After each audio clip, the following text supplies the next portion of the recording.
She be me 24F. Let's call me Sarah, work a comfy but boring graphic design job. From home life is pretty vanilla. My biggest thrill is finding a new flavor of La Croix. Been single for about a year after my ex, we'll call him Chad, decided he needed to find himself. Tyler alert. He found himself in the DMs of a 19-year-old Instagram model. So yeah, my faith in men is about as high as my basement floor, and my best friend, Chloe, is a relentless optimist. She's been trying to get me back on the dating scene since the day Chad and his spiritual journey packed their bags.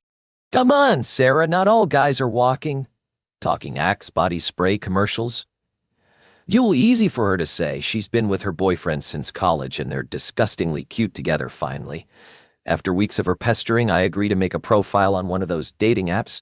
You know, the one where everyone is either holding a fish or standing on top of a mountain. I swipe left on an endless sea of blurry gym selfies and guys whose entire personality is The Office. Just as I'm about to delete the app and resign myself to a life of cats and solitude, I see him. His name is Ethan, 26, and his pictures are perfect alike, suspiciously perfect. One photo is of him volunteering at an animal shelter. A golden retriever puppy licking his face. Another is a candid shot of him laughing with his grandma, her face beaming with joy. His bio is witty and self-deprecating.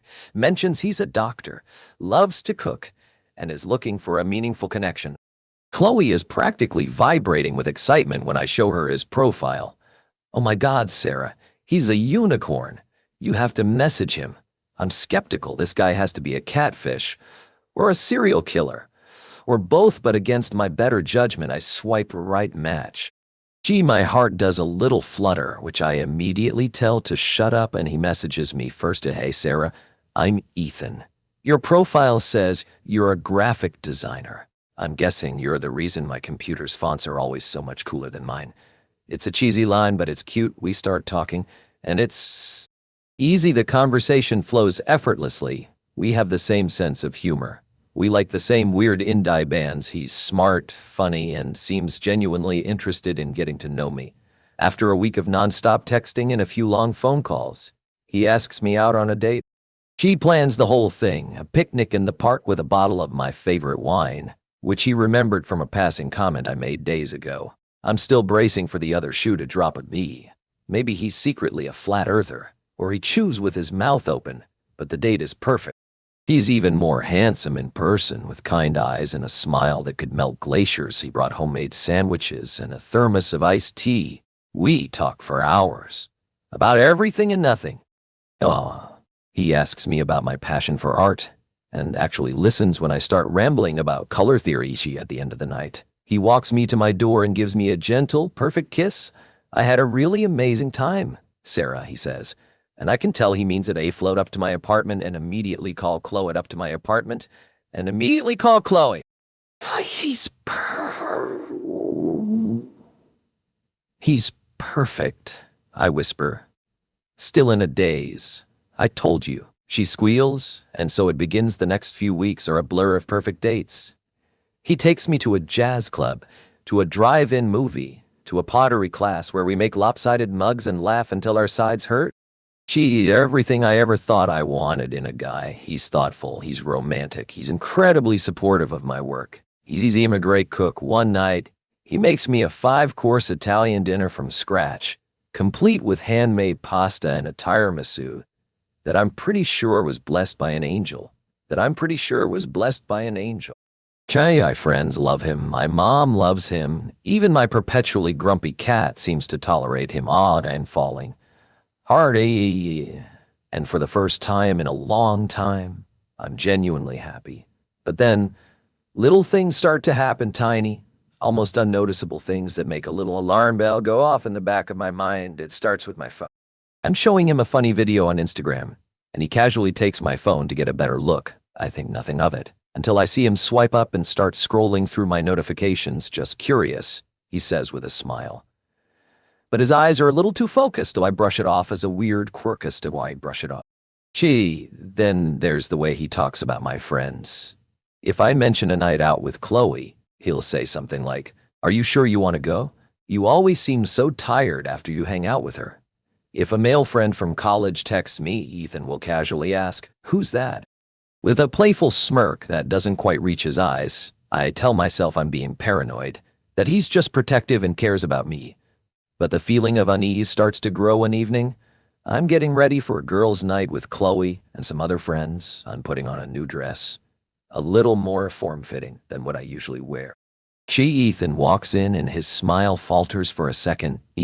Wow, you look stunning, he says. But there's a strange edge to his voice. Thanks, I say, twirling around.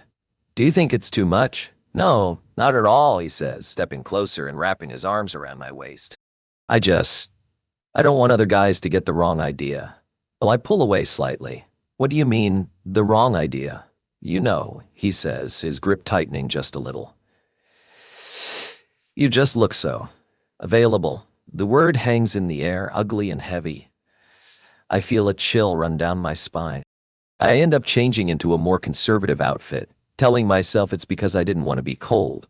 But a small part of me knows the real reason. He starts joking about my weight, saying things like, "Are you sure you want to eat that? We want to stay healthy, right?" He'll surprise me at work, which is really just an excuse to check up on me and see who I'm with. He starts going through my phone when he thinks I'm asleep, reading my texts and scrolling through my social media. I know, because I wake up one night and see the faint glow of my phone screen on his face when I confront him. He gets a wounded look in his eyes.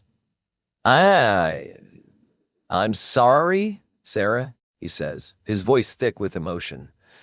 I've been hurt before, and I'm so scared of losing you. He tells me a sob story about his ex-girlfriend who cheated on him, and I, like a fool, feel a pang of sympathy. I comfort him. I reassure him. I tell him he has nothing to worry about, but the possessiveness and the control only get... He convinces me to stop talking to my male friends, saying they don't respect our relationship. He guilt trips me into spending less time with Chloe, telling me that I'm neglecting him. My world starts to shrink until he's the only one in it, and the worst part is, I let it happen. I'm so desperate to hold on to the perfect guy, the one who cooked me 5-course meals and took me to pottery class, that I ignore all the red flags. The final straw comes one night when I'm at a work event. It's an award ceremony, and a project I led won a major prize. I'm ecstatic, surrounded by my colleagues, all of us celebrating. I text Ethan the good news, expecting him to be happy for me. His response is a single chilling question. Who are you with? I try to explain that it's a work thing, that my boss is there, that it's all perfectly innocent, but he's not having it. She bombards me with texts, each one more accusatory than the last. You're lying to me. I bet you're with that guy from marketing, the one you always talk about. You're making a fool of me, Sarah. I feel sick to my stomach. My big night, my moment of triumph, is being soured by his baseless jealousy. I leave the event early, my award feeling heavy and meaningless in my hands. When I get home, he's waiting for me. His face is a mask of cold fury. Where were you? He demands, his voice dangerously low. I told you. I was at the awards ceremony, I say, my own voice trembling. Don't lie to me, he spits, taking a step towards me. I called your office. They said the event ended an hour ago. My blood runs cold. Word called my office. He checked up on me. I went out for a drink with my colleagues to celebrate, I say, trying to keep my voice steady. I'm not a child, Ethan. You don't need to track my every move. His eyes flash with something ugly, something I've never seen before. He grabs my arm, his fingers digging into my skin. You're mine, Sarah, he snarls, his face inches from mine. And you'll do as I say.